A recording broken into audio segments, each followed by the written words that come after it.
Reaction करवाया गया था असल ओरिजिनल रियल प्रोडक्ट बनाने के लिए, लेकिन मैकेनिज्म ऐसे डिजाइन है कि सी जब बनाएंगे ऑटोमेटिकली डी बनना शुरू हो जाएगा, उसको आप रोक ही नहीं सकते।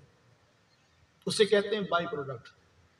असल वही होता है जिसके लिए रिएक्शन करवाया जाता है।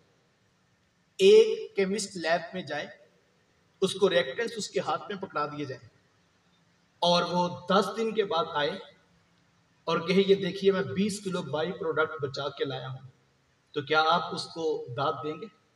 आप कहेंगे नहीं, बाई प्रोडक्ट तो हमारी जरूरत ही नहीं थी, हमने तो आपको भेजा था ये रिएक्टेंट्स देके, ये सारी कंडीशंस पूरी की थी कि आप रियल प्रोडक्ट लेकर आए, ये बाई प्रोडक्ट तो आपकी जरूरत थी, अगर आप लैब में कहीं इस्तेमाल कर रहे हैं वेल एंड गुड, अदरवाइज हमारी जरूरत नहीं थी। हमने जो रिएक्टेंट्स दिए थे मकसद ये था आप रियल प्रोडक्ट लेकर आए।